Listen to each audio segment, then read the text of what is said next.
Now part of the Darkcast Network. Welcome to Indie Podcasts with a dark side. She was just 8 years old when she crossed paths with doctors, police, churches, and social workers, yet no one saved her. By the time her suffering was uncovered, it was too late. And what investigators found would expose one of the worst child protection failures in British history. Warning, horrific child abuse case ahead. But please listen, as this story needs to be heard.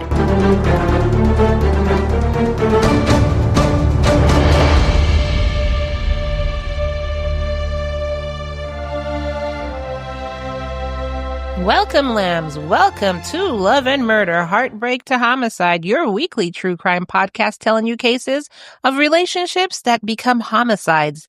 I am your host, Kai, and take a seat, take a listen all the way to the end. And if you want to support each case that's coming out, then please subscribe so you don't miss any further cases. You can also subscribe on our Patreon for free, patreon.com/Love and Murder. You do get some benefits of being a free subscriber. However, I do want you to keep in mind that every episode of Love and Murder carries the weight of real lives, real heartbreak, and real injustice.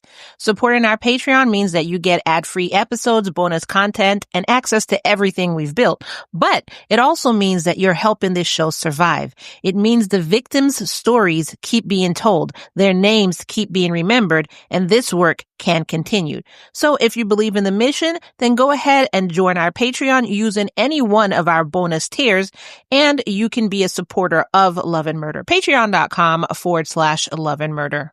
Now, without further ado, I'm not going to do my normal full episode intro because I just don't want to in this show. So without further ado, we're going to go ahead and get into this episode of Love and Murder. On February 24th, 2000, in London, England, a panicked minicab driver drove up to Tottenham Ambulance Station carrying an 8-year-old girl who was barely clinging to life. Her name was Victoria Climbié. Victoria was suffering from hypothermia, multiple organ failure, and severe malnutrition. She was unconscious, covered in sores, severely underweight, and broken in more ways than one. Her core temperature was so low it could not be recorded on a standard thermometer. She had numerous old bruises, scars, and ulcers, streaky bruises suggesting beatings, and a swollen face and hands. Medical staff suspected she might have been poisoned, noting possible cigarette burns and markings indicating that she had been tied or bound. She was also unable to straighten her legs. Given the severity of her condition, attempts to warm her were unsuccessful, and the pediatric consultant, Dr. Leslie Alsford, arranged for her transfer to the intensive care unit at St. Mary's Hospital in Paddington. Dr. Alsford described it as, quote, the worst case of child abuse and neglect I have ever seen. At St. Mary's Hospital, Victoria's condition continued to deteriorate, with her respiratory, cardiac, and renal systems failing. Despite efforts, she went into cardiac arrest and was declared dead at 3:15 p.m. on February 25th, 2000.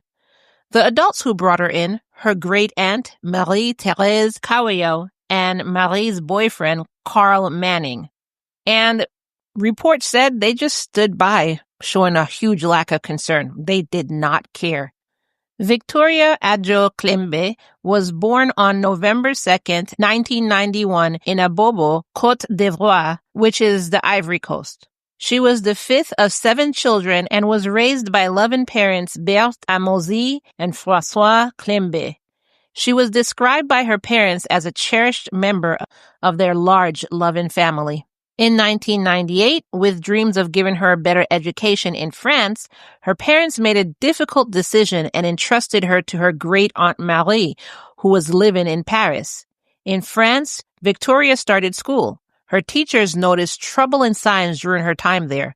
The school staff observed her sleeping through classes, which led to poor attendance. Victoria's appearance changed drastically before leaving France. The head teacher noted that she saw her wearing a wig over her shaved head. French authorities recognized the risks and issued a child at risk notification that brought social workers into the case by February 1999. However, their time in Paris was brief because of issues with French authorities. And by issues, I mean that Marie was wanted by French authorities over benefit fraud. She had wrongly claimed 2,000 euros in child benefits. Evidence later revealed that Marie only saw Victoria as a way to claim benefits. So, afraid of getting arrested, she packed up and ran to London on April 24th, 1999, dragging Victoria with her. At first, Marie and Victoria stayed in a hostel in West London, but by May 1st, 1999, they moved into a cramped apartment in Tottenham, sharing it with Marie's new boyfriend, Carl, who was a bus driver. Now, Victoria's parents had no knowledge of their daughter's situation. They still think that she's over in France, getting a great education, and they're happy for their daughter. Now, back to the night of Victoria's death. Following Victoria's death, a post-mortem examination by Home Office pathologist Dr. Nathaniel Carey revealed 128 separate injuries and scars all over her body. Did you hear how much I said? 128 separate injuries. And even he described this as, quote, the worst case of child abuse I've encountered. The pathologist noticed evidence of her being bound, scarred, scalded, starved, and beaten. Marie was immediately arrested at the hospital on suspicion of neglect. She then had the audacity to tell the police, quote, it is terrible. I have just lost my child. Okay, first, you insane ass. She's not your child. And second, you didn't seem to have any issues or show any emotion until you were arrested. Funny how that worked, huh? A murder investigation was launched. The next day, Carl was arrested at his apartment when he got home. During police interviews, both Marie and Carl claimed Victoria was possessed by demons. But Carl openly described the abuse he inflicted on her, including punching, using a shoe, and beating her with a bicycle chain. They told investigators that they had taken Victoria to the local Universal Church. The pastor there then told them to call a minicab to take her to the hospital. That's when the cab driver, seeing Victoria's condition, rushed her to the Tottenham ambulance station.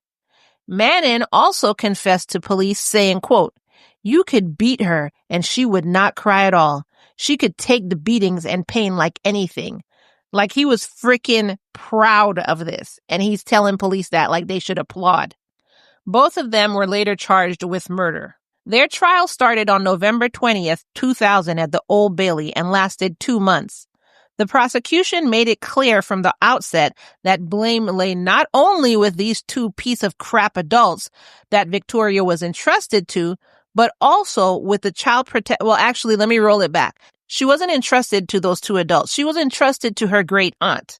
And then the great aunt brought some other dude into the mix. But I digress. The prosecution also said the blame lay with child protection authorities who had been, quote, blindingly incompetent. Those two words is not something that you want to hear in a child abuse case. Blindingly incompetent. The prosecution's case meticulously laid out the horrific abuse Victoria had suffered, showing extensive evidence of her injuries and the squalid conditions where she was forced to live. They also told the court of Carl's words to the police where he described her ability to endure beatings and how proud he was of that. Investigators had also given the prosecution tapes, like not cassette tapes, but tape, like duct tape, for instance, that were found in Marie's trash that had been used to bind Victoria's feet and wrists. Then came the information on how child protection authorities failed Victoria. Apparently, she'd crossed paths with 4 local authorities, 2 child protection police teams, 2 hospitals, an NSPCC center, and multiple churches. Signs of abuse were noted, but all failed to properly investigate and intervene effectively. Between July 1999 and February 2000, Victoria's life became a horrifying ordeal of, quote, never-ending abuse and neglect. This is what was in the report. The torture she endured was unspeakable. Starvation, cigarette burns, repeated beatings with bike chains and belt buckles, and hammer blows to her feet. Lambs. She was forced to sleep in a black trash bag in the bathtub filled with her own excrement, burnt with cigarettes, scalded with hot water, and starved. I know some of these things I keep repeating, but it's a reason for you to understand the severity of the abuse. One concerned church member even took Victoria to a police station, but officers reportedly failed to investigate and simply returned her to Mali. A significant, quote, missed opportunity occurred as early as June 1999 when an anonymous call to Brent Social Services expressing concerns about Victoria's safety was made.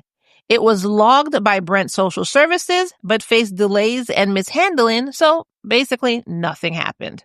On July 14th, 1999, the staff at Central Middlesex Hospital's Accident and Emergency Department examined Victoria. Dr. Rise Bainan saw her at 11:50 a.m. and noticed strong signs of non-accidental injuries. Then, Dr. I might say this name wrong, Ekundayo Ajayi Obe, did a full examination and placed Victoria under police protection with a 72-hour protection order. Then in August 1999, Marie visited Ealing Social Services asking for housing help. They closed the case without a home visit. Then later, doctors at North Middlesex Hospital raised concerns about belt-like marks on Victoria and also said that she appeared nervous of her mother. Again, no follow-up, and Victoria was sent back home. Dr. Forley explained that as an on-call senior house officer, her role was to gather sufficient information for a child's safety before moving on, and there wasn't time for a comprehensive account. She also stated doctors in her position are instructed to merely record, not interpret, what they are told. Staff at North Middlesex Hospital identified severe scalding to Victoria's head. The team documented many unexplained injuries, and Dr. Rossiter noted signs of neglect, emotional abuse, and physical abuse. Dr. Ruby Schwartz, a consultant who they called in, diagnosed Victoria with scabies and blamed her injuries on self-inflicted scratching. You heard what I said. Later, it would come to light that this diagnosis turned out to be wrong. Dr. Schwartz also noted in a referral that Victoria, quote, seems on edge when mom visits and, quote, jumps to attention when her mother appears. And by her mother, they're talking about Marie, which isn't her mother, but her guardian. Dr. Schwartz later admitted that she made this assessment without speaking to Victoria alone. So you're speaking to somebody who you think is being severely abused in front of the abuser? Is that what they teach you? Because I know for 100% sure that's not what they teach you. Because even at doctor's appointments, like the yearly checkup appointments for my daughter, they would ask me to leave the room, and I guess they would ask her a bunch of questions. And then I remember the first time that happened, I was like, why'd I have to leave the room? What happened? And she said, oh, they were just asking me questions about, am I scared to go home? Do I feel suicidal? Stuff like that. So you're taught to do this alone and not with the abuser right in front of, because of course they're going to lie to you. The abuser's standing right there. But I forgot. Dr. Schwartz said she didn't have time. What was it? Let me go back up to it because I want to quote her on what she said. Oh, my bad. It wasn't Dr. Schwartz who said that. It was Dr. Forley who said that her role was to gather sufficient information for a child's safety before moving on, and there wasn't time for a comprehensive account. That was Dr. Forley, not Dr. Schwartz. I apologize. Then Lisa Arthur Worry, a social worker, met with Victoria on 4 occasions for a total of less than 30 minutes, barely speaking to her, and then claimed in her report that Victoria seemed happy. Victoria was then returned to her aunt's apartment on August 6, 1999, after spending 2 weeks at North Middlesex Hospital and them literally not doing their job. Lisa and PC Karen Jones believed Marie's story that she poured hot water over Victoria's head because of itching. So you believe the story that some woman told you that I poured scalding hot water causing burns to this child's head. Like, I did not know. I just did this because I thought she was itching too much, so I just poured this water over her head. And you were like, sounds about right. Case closed, Johnson. Let's go get some coffee. The ridiculous. Oh my God. All of them are to blame. They could have saved this little girl. On November 1st, 1999, Marie told social workers that Carl had sexually assaulted Victoria, but the next day she said, you know what, I'm sorry, I was just mad at him, I take that back, that didn't happen. And social worker said, okay. Like, wouldn't that even prompt you going to visit the house? Because what kind of environment? Are you serious?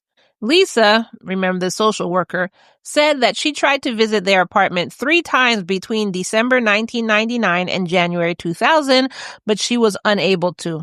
And she was just like, okay, well, I tried. By early February 2000, Victoria's condition had drastically deteriorated. She weighed 42 pounds, which is 3 stone, and was covered in sores and scars, freezing cold and riddled with infection. I mean, if they keep burning her, getting open wounds on her, and then making her lay in her own excrement, yeah, infection. And then they're taking her to the doctors and they're just like, well, that's Victoria's fault because she has scabies and she keeps scratching. So maybe little Victoria, stop scratching, okay? And Victoria's probably looking at them like, you son of a... Oh my God, poor child. Poor child. She was probably cussing out all of these adults who weren't helping her at all. On the night of February 24th, that's when she collapsed. The pastor at the Universal Church, where, side note, Marie had dragged her for, quote, exorcism, that's when they said, hey, can you call this mini cab and take the child to a doctor? And that's when that cab came, took one look at her and was like, yo, we're going over here. And what ended up happening is at 3:15 p.m. on the 25th, 8-year-old Victoria was pronounced dead. So when Victoria originally came in, that was like 3-something in the morning, right? So remember they first went to the ambulance center and then she was sent to North Middlesex Hospital. So at 3:37 a.m., immediately after her visit, Dr. Pahari, I don't know his first name, they never said his first name anywhere, called Mr. Robert Philpotts, which is the out-of-office hour social worker for Haringey Council.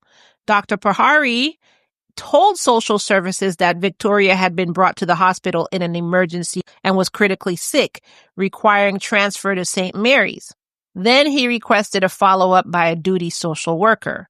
Miss Hayes from the social services subsequently spoke to Dr. Alsford at North Middlesex and Dr. Dillon at St. Mary's, gathering more details about Victoria's critical state and the suspicions of poisoning, cigarette burns, and being tied up. So the doctors told the social worker.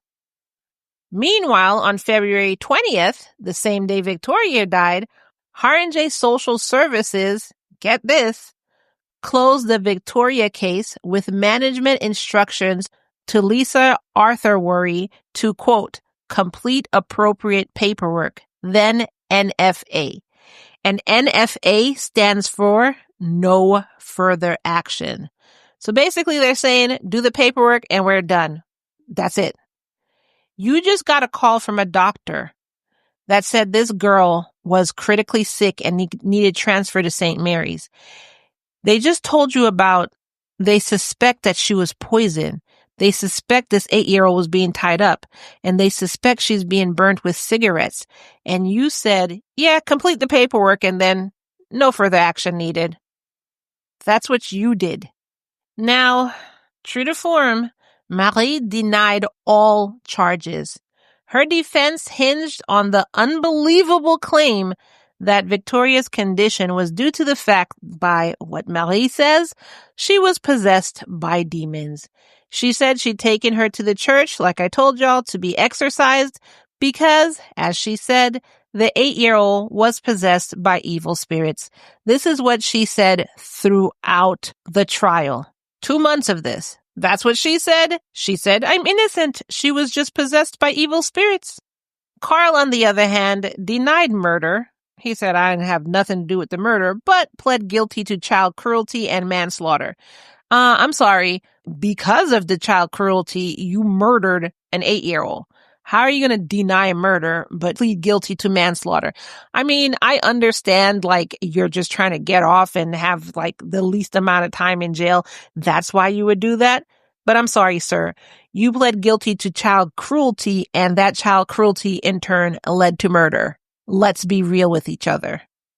His defense attempted to argue that while he accepted responsibility for injuring Victoria, he did not intend to cause her serious bodily harm. Bull frickin' shit.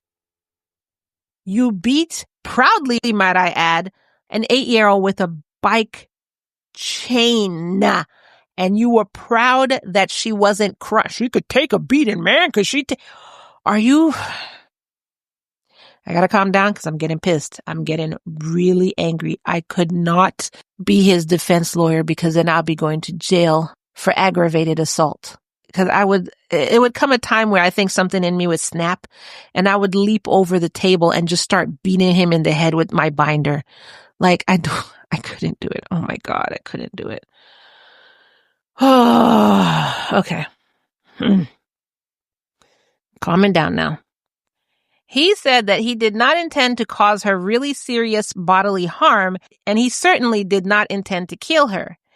In his diary, however, which was read in court, Carl referred to Victoria as, what he said, Satan. That's what he called this 8-year-old child.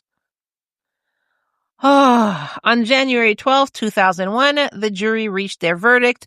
If I was on that jury, as the judge is asking if we reached a verdict, before he even finished, I would have jumped up and guilty. Guilty? I'm sorry. Let me sit down. Like, I would have just screamed guilty. Both Marie and Carl were found guilty of murder. Judge Richard Hawkins gave a statement at sentencing. Quote, "What Victoria endured was truly unimaginable. She died at both your hands, a lonely, drawn-out death." He then sentenced them both to life in prison. Rot, you slimy, swarmy bastards. Now he should go after social services and all the people that saw her case. But I know that can't happen. Now, the thing about it is, even though her life was short and tragic, it did expose a catastrophic failure of the child protection system in the UK. Her murder prompted the largest review of child protection arrangement in the country. In April 2001, the government announced a public inquiry headed by Lord Laming to investigate the circumstances surrounding her death. This inquiry was unprecedented, using special wide-ranging powers to scrutinize the roles of social services, police, and health authorities. And I hope by the end of this inquiry, everybody who touched a paper, a phone, anything dealing with this little girl was fired. I really hope so. Lord Laming's report, published in January 2003, detailed a, quote, widespread organizational malaise and lack of good practice within the agencies that had contact with Victoria, resulting in a, quote, lamentable failure to protect her. The report highlighted numerous missed opportunities and communication breakdowns between different agencies. Several witnesses gave significant evidence. Dawn Green, the child protector advisor for Haringey Social Services, was shocked by serious protection failure at the North Tottenham office. Edward Armstrong, senior Brent social worker, revealed how senior managers pushed to close dozens of vulnerable children's cases inappropriately. It was just a closing numbers. We got to push those numbers. We got to have high closing numbers. Dr. Schwartz admitted she failed to write a discharge letter among other procedural mistakes. I mean, to say the least, I guess.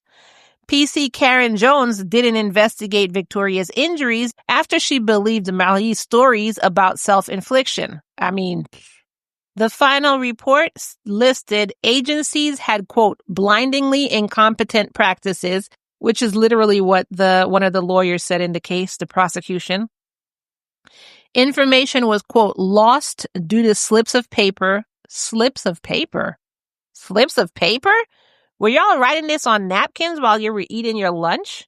Managers failed to oversee even the most basic procedures. Councils that lacked staff and good management.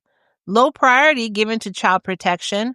Not enough funding, and poor leadership in all departments. Lord Lamon found, quote, an absence of basic good practice and noted the failure of senior positions to ensure proper service delivery.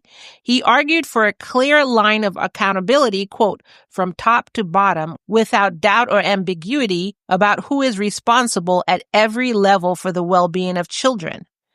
In response to the communication failures, the two hospital consultants who cared for Victoria stated, quote, I cannot account for the way other people interpreted what I said. I'm sorry, my mouth was wide open. Wow. I'm going to repeat that quote.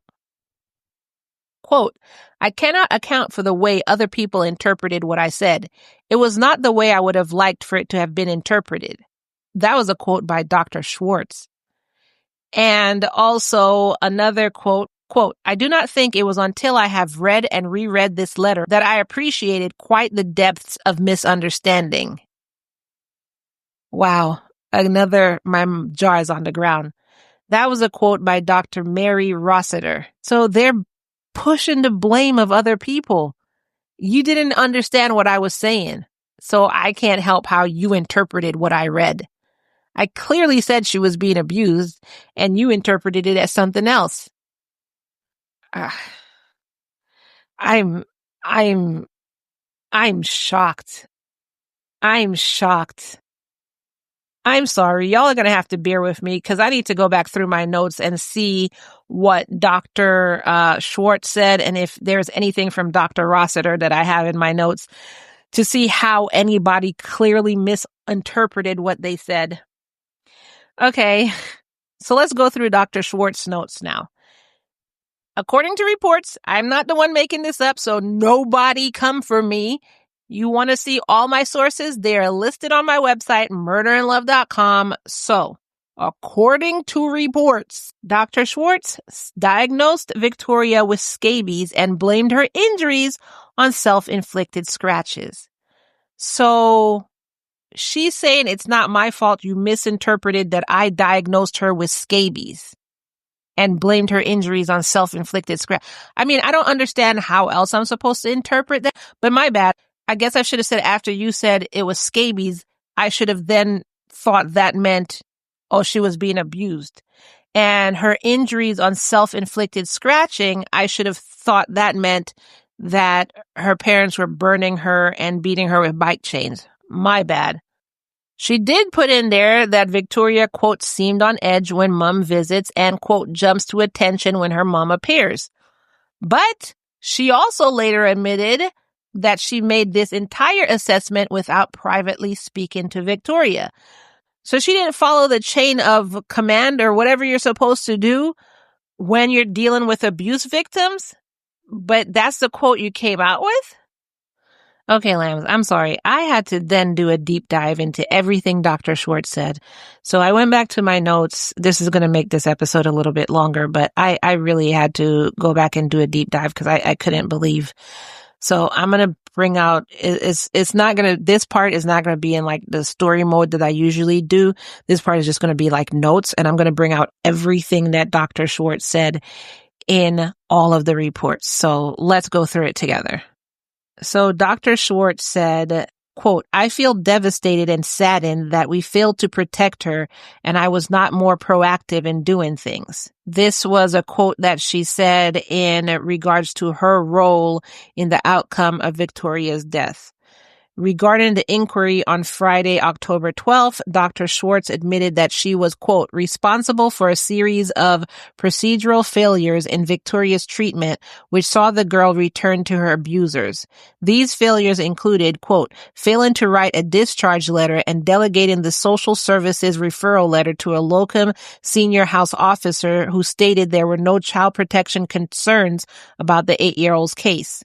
Continuing on in the inquiry, when Dr. Obe called her to report a child with suspected non-accidental injuries, Dr. Schwartz recalled that her response was to, quote, direct Dr. Ajayi Obe to admit Victoria and advise social services of the position. She said that she would come and see the child later that day. Then after she saw the child, they asked her about the examination of Victoria, and Dr. Schwartz said that she left the child's examination for her last examination of the day because her case was a, quote, complicated one, and she wanted sufficient time. And she said during her discussion with Marie, who explained Victoria's injuries to her, so it was Marie who said these were her injuries, Dr. Schwartz regarded the explanation as, quote, plausible.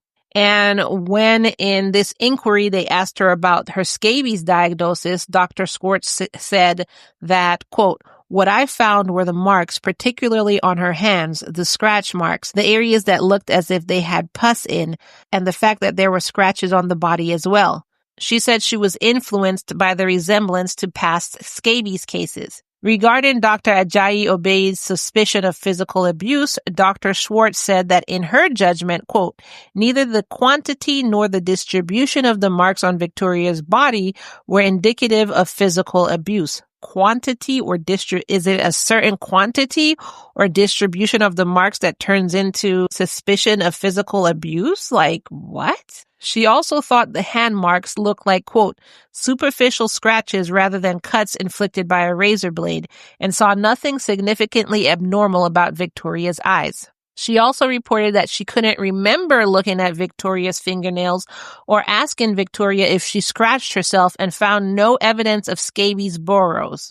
Dr. Schwartz accepted that a scabies diagnosis couldn't account for all the marks, but felt the others, quote, could have been old insect bites. Some of them could have been secondary to knocks that she had sustained during the course of play and movement around. Some of them could have been things that could have occurred prior to her coming to this country. I did not feel that they had the configuration that would worry me of a child that had suffered non-accidental injury. Keep in mind, lambs, this child was being hammered in the feet, burned, scalded, beat with a frickin' bike chain. Are you serious right now? In her evidence, Dr. Schwartz was, quote, unshakable in her conviction that Victoria had scabies. She also said she was clear that in her judgment, Victoria was, quote, not exhibiting signs of physical abuse when she saw her. During oral evidence, she admitted she, quote, could not entirely exclude physical abuse. So which one is it? You said she wasn't exhibiting signs of physical abuse, but then when you gave this oral testimony, you couldn't entirely exclude physical abuse. Wow. But the tenor of her evidence was that there was very little, if any, visible indication of abuse. Legs were being beaten by a hammer. Okay. She also went back. So again, remember, I'm reading this as notes, so it's going to go back and forth, and I'm probably going to be repeating things. She also said that the lesions compatible with scabies scratchings were, quote, predominantly on her hands and arms. She said she had been influenced in her diagnosis by the fact that Victoria had lived in, quote, poor conditions in the Ivory Coast. Are you serious? Now you're blaming her country? Saying that she, quote, had lived in poor conditions. I had been informed that she had come from abroad, that she may have had marks from insect bites or the like abroad. Wow. So you're just like, oh, well, she's not from here. So clearly this is how all kids must look in the Ivory Coast. So we'll say scabies, because, Ivory Coast scabies. I mean, that's what I can come up with. So check. Wow. She's blaming abroad now. That's freaking crazy. And clearly, I was not saying that people from Ivory Coast have scabies or anything like that. I'm just trying to see this woman's mindset, which her mindset, she was from abroad, so this is what it could have been, and that's it. She didn't question it. She didn't investigate nothing. Just that's it. She came from the Ivory Coast. Oh, okay. Then in the inquiry, Dr. Schwartz said that she was, quote, almost positive that she had spoken to someone from social services that morning about her concerns for Victoria, and that possibly she had spoken to Miss Hines, but I'm not sure. I'm positively almost sure that I possibly spoke with someone, maybe almost definitely for sure, and it was possibly Miss Hines, certainly, but maybe. Dr. Schwartz said she should have gone through each of Victoria's injuries and asked Marie for an explanation, but admitted that she possibly did not. You know, I take so many of these cases that I can't even remember. I did, maybe I didn't, who knows? She came from the Ivory Coast. She said that although Dr. Ajayi Obe had left a message, she didn't get to speak with them because they had gone off duty. And she said that her normal practice was to write her own notes, particularly in complicated cases like Victoria, and her failure to do so was likely due to being called away urgently. Yeah, doctors get called away urgently all the time, but then it's your responsibility to come back and write your notes. Like, I've worked for doctors. They will stay up all night writing notes that they didn't get to the whole day because they were busy the whole day. They don't get sleep. They work all the time. Like, even when they're home, they're writing notes. On their off days, they're writing notes. They have to write your notes. So that's not an excuse. I know a bunch of doctors who get called away urgently, and they still get their notes done. Regarding the notes taken by a Dr. Modi, Dr. Schwartz said that they, quote, did not reflect the totality of what took place during the course of her examination and assessment of Victoria. In particular, they didn't reflect that although she ruled out non-accidental injury, she was still concerned Victoria might be suffering, quote, other forms of abuse. She stated that in light of subsequent events, quote, it was a disaster from her point of view that they did not. Okay, so basically what I'm asserting from this is that Dr. Schwartz didn't write her own notes, as she said, with cases such as this. She gave the task to Dr. Modi, so handed it off, who Dr. Modi possibly wasn't in the room. I'm not going to say was or wasn't because I don't know, but possibly wasn't. She just transcribed what happened to Dr. Modi, and then now she's blaming Dr. Modi for Dr. Modi not putting everything in the notes. Craziness. Dr. Schwartz asserted that oversights like the failure to perform a skin swab or obtain a dermatology opinion, quote, cannot be prevented, oh my God, stating, quote, there are many requests that in this case and in other cases we ask for that do not appear or occur. I do not know in a system where there are so many people how we can actually prevent these sort of things from occurring. I have no words for that. So basically, she diagnosed scabies on site, didn't do a skin swab, and didn't send her to a dermatologist, just scabies, and saying, well, I don't know how to prevent this from happening in the future because, you know, there's so many people in our system. I mean, this is bound to happen again. I don't know how we can prevent things like this from happening. I mean, I'm not in medicine, but I'm pretty sure systems are in place for a reason. If it's dealing with skin, you refer to a dermatologist. Like, literally the way to prevent these things from happening, even though there's so many people in your system, is just following the chain of command. Literally, that's it. Or is it just me? Because like I said, I'm not in medicine. Maybe I'm just thinking my degree is in IT. So maybe because of that, I'm just talking out my ass. So if you're in medicine, let me know. Maybe I'm talking out my ass. I don't want to say anything. It's not my department. For her part, Dr. Schwartz remembers being paged by Dr. Dempster on the morning of July 15th and being told by her that social services were, quote, not investigating further. So I guess she shrugged her shoulders and said, okay. But I mean, you even said that you didn't think this was abuse. You thought it was scabies. So I don't know. Anyways, having received this news, Dr. Schwartz was, quote, almost positive that she spoke to someone in social services, seeking an assurance that Victoria would not go home without being satisfied with the, quote, significant worries she felt about her would be addressed. These included housing and schooling concerns. Dr. Schwartz said that the writing of the letter to social services should not have been left to a locum doctor with little knowledge of the case, and that had she written it herself, its contents and emphasis would have been very different. She regarded Dr. Dempster's letter as only a very, quote, superficial account of the complex discussion. So basically, you're saying if you wrote it yourself, then you would have gone more in depth, and you shouldn't have left the writing of the notes to Dr. Dempster, who gave a superficial account of the complex discussion. So I think this is just her attempt at taking responsibility for her failure, I guess. Hindsight is 50-50, 20-20, whatever it is. That's literally what she said in a nutshell. Dr. Schwartz did accept that she should have arranged some form of medical follow-up for Victoria prior to her discharge, blaming pressure of time and the lack of a, quote, fail-safe mechanism. Dr. Schwartz's assessment was that the lack of recording the identity of the person who decided to discharge a child was a, quote, worrying state of affairs. Dr. Schwartz told the inquiry she, quote, assumed the social services would investigate further after her examination. But I thought you also said that you got a report that social services said they weren't investigating further. In dealing with a conversation with P.C. Durer, it's likely that a summary of Dr. Schwartz's views given to the police constable were, quote, incomplete, and that Dr. Schwartz had, quote, some lingering concerns about Victoria that she expected to be followed up by social services. But again, you said you received notice that social services wasn't going to follow up. These are conflicting quotes. Like, is it just me?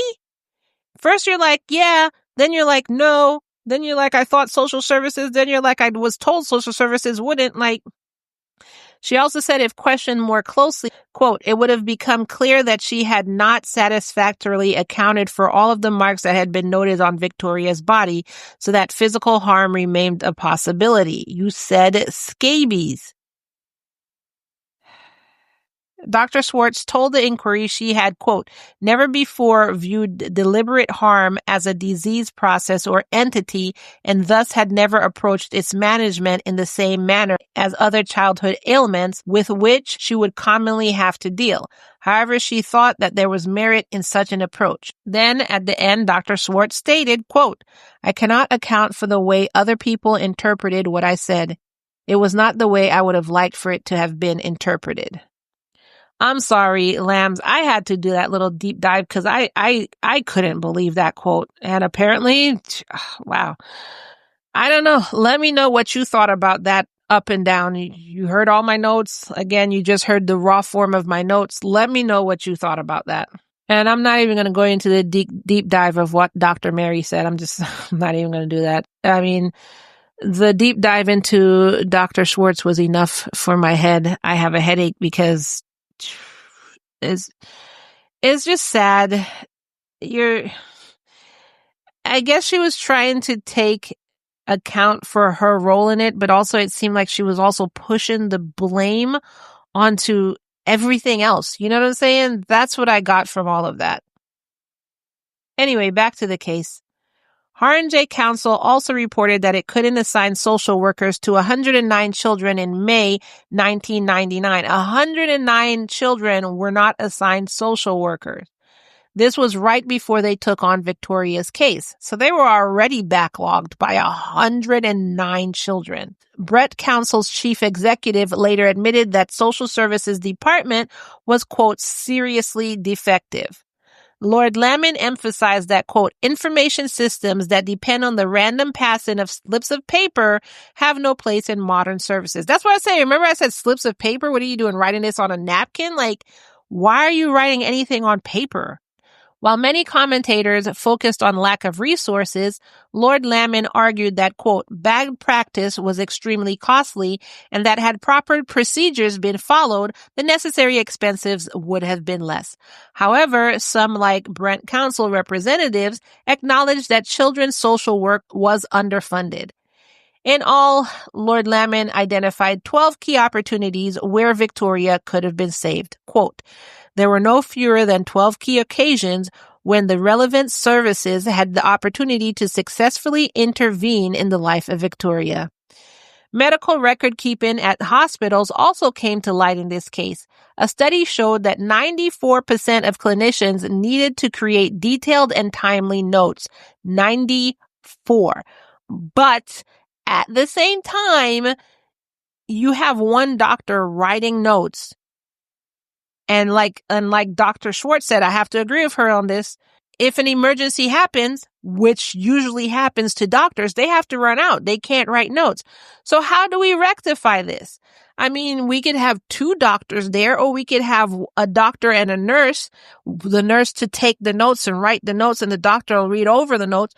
But then, as expensive as going to the doctor is already, that's going to become more expensive, because then you're going to have a doctor and a nurse and whoever else for one patient. That's a lot of expenses because everybody has to be paid. And you can't really expect a doctor to work 24/7. But then again, I actually just thought of an idea to combat this, but I don't want to put it on air because it could be actually a revolutionary idea. I got to run it past some people.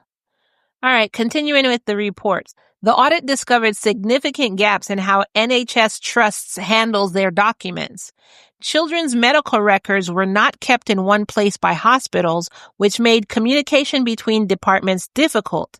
Staff needed to properly document clinical discussions and phone calls about child protection in about 85% of cases. Written statements to social services became mandatory when child protection was suspected. Lord Lamon wrote that, quote, none of these interventions would have required great skill or made heavy demands on staff. Sometimes it needed nothing more than a manager doing their job by asking pertinent questions or taking the trouble to look in a case file. There can be no excuse for such sloppy and unprofessional performance. But I'm going to say, in this case, I could understand where some things fell between the cracks. I can understand that in some situations. Like doctors, they do get called away a lot. However, there is no excuse. You do need to get your notes in. In terms of stuff being written down on paper, that's freaking crazy. Records not being kept in one place in the hospital, records not being shared across boards, that's freaking crazy. But expecting, for instance, a doctor to write their notes immediately, that's not always going to happen. Because what are you going to do? They got a code blue and they're going to say, wait a second, I have to finish writing these notes. This person is just going to have to wait. Like, you know what I'm saying? Some issues like that I can understand. The inquiry led to 108 recommendations for change. Lord Lamon considered the most important to be the development of a national agency for children and families with powers to ensure other agencies fulfill their responsibilities. Again, that takes money, that takes hiring people, that takes hiring competent people, so still. Recommendations included ensuring social workers conducting Section 48 inquiries are trained and that there are 6 monthly reviews of temporary promotions. So if somebody's promoted, they need 6 monthly reviews. He stressed that, quote, recommendations will work only with professional and managerial commitment. The need for improved training, supervision, and interagency communication was paramount. And most importantly, a national emphasis on putting the needs of children first, not bureaucracy. Is that ever going to happen? Lord Lamon put in his report that, quote, no more than a summary of what was heard can neither rehearse nor condense the vast amount of the evidence that was put before me. The investigation led to major changes in how medical staff were trained. The numbers were concerning. Only 29% of hospital staff who dealt with child protection cases went through revalidation for child protection and harm assessment. The situation was similar with community services. There were just 55% of hospital staff who received specific child protection training. The Royal College of Pediatrics and Child Health implemented new resources like the Child Protection Handbook for medical professionals, advanced training courses in partnerships with Advanced Life Support Group, and standardized packages for trainee doctors. Senior doctors had to fully examine 98% of child protection cases within 24 hours after admission. The core team made sure 77% of suspected cases got clearance from senior doctors before discharge.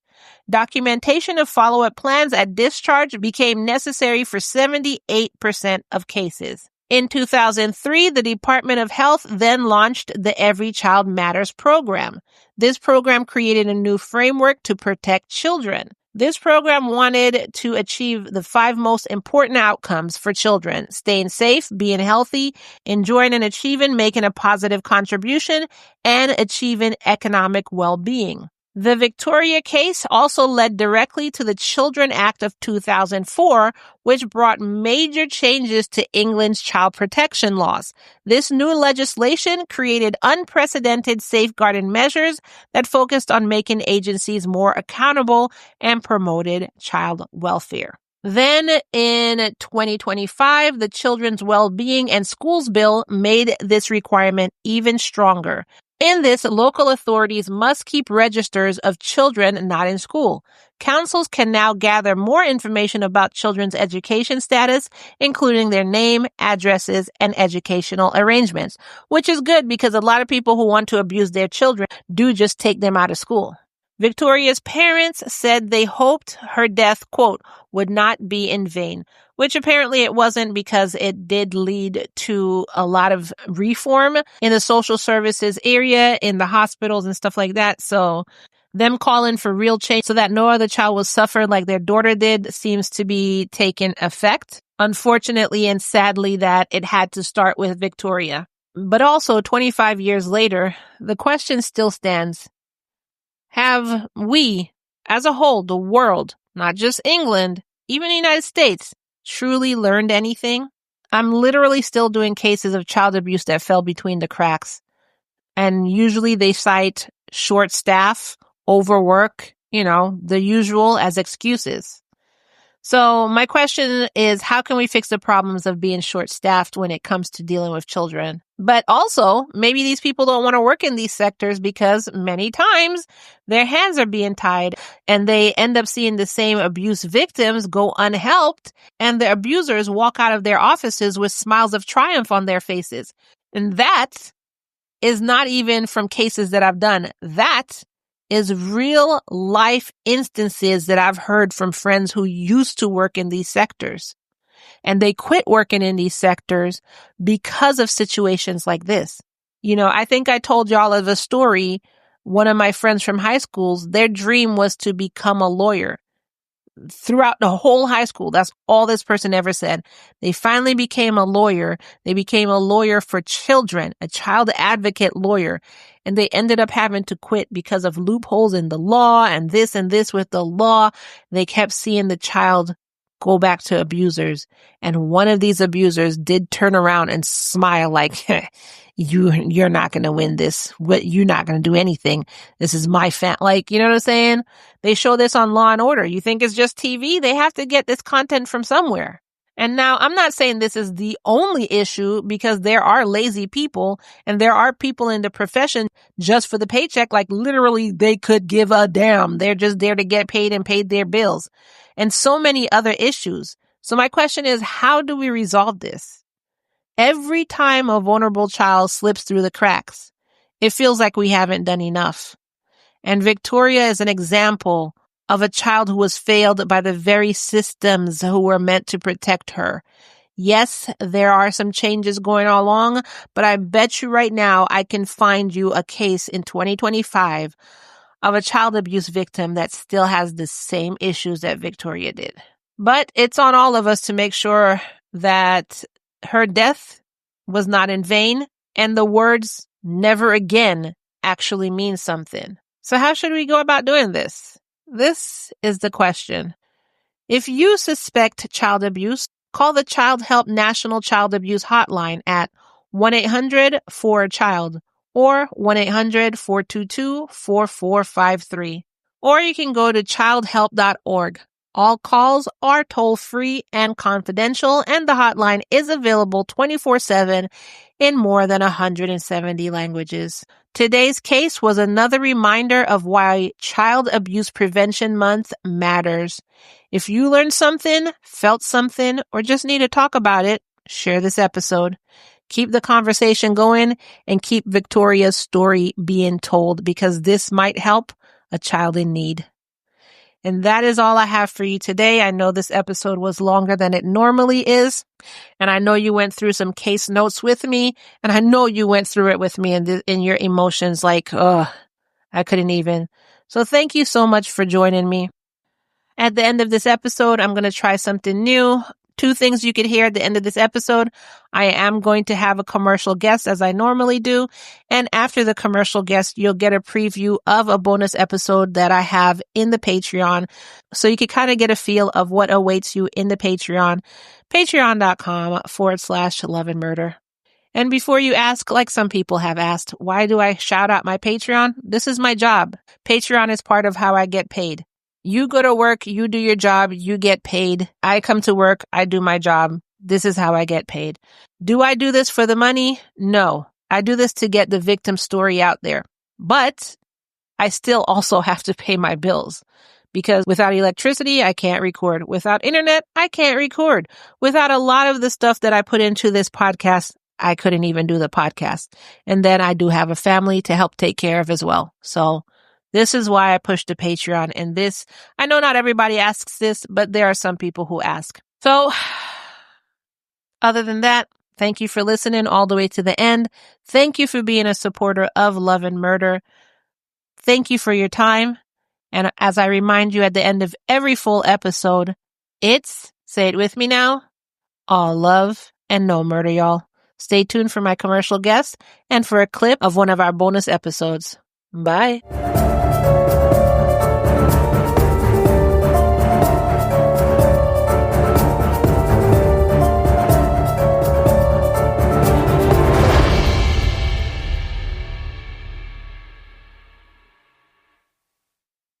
Hello, my name is DJ, and I'm the host of the Mythical True Crime Podcast. Join me and the Darkcast network of indie podcast creators as we delve into the mysterious and the macabre, exploring captivating tales of true crime, legends, and unsolved mysteries from the realms of mythology and reality. Uncover the dark true tales of modern legends with our spoken narratives that blend history, crime, and the supernatural. Just starting Season 3, you can listen to the newest episodes every other week, as well as all my backlog episodes on anywhere you can listen to your podcasts. Before you go, here's a preview of what our Lamb fam gets every month over into Patreon. Bonus content you won't find anywhere else.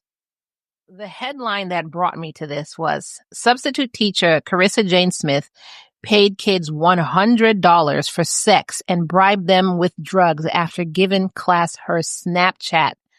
Now, I haven't read this yet, so we're all reading this together. So let's go through this.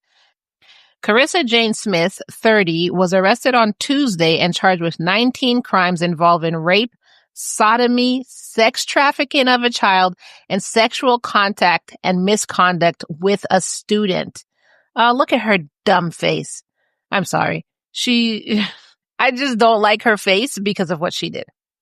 Smith was a paraprofessional and longtime substitute teacher in the Dixon School District in Missouri, about 130 miles southwest of St. Louis, before her arrest. She's accused of having sex with at least 2 students. One victim told police that it all started in August 23 when he was in middle school. The victim said he met Smith while she was substituting for his class, and she gave students her Snapchat username, according to police documents. Quote, Smith began sending them pictures of her breasts and buttocks along with her nude in the shower. What is wrong with you? You couldn't find a man your age? Oh my God. Okay. Cops say she had sex with the students at her home, and other locations include gravel roads multiple times over the course of a year. She allegedly gave the students money, alcohol, and marijuana and told them to keep their mouths shut or they'd get in trouble. No, you would get in trouble. You would get in trouble, not them. The things these people, that's one thing I had to tell my child is if somebody says that you're going to get in trouble or they'll kill your mom or any of the other cliche stuff that these people say, I said, do not believe them. come and tell me and we'll face whatever happens together. But I had to go down the list of stuff that I've heard people would tell a child to kind of coerce them not to tell an adult. I said, don't listen to them. Say yes in their face, but don't listen to them. You immediately come and tell your mother. Hear the full episode and more by joining our Patreon, patreon.com/loveandmurder.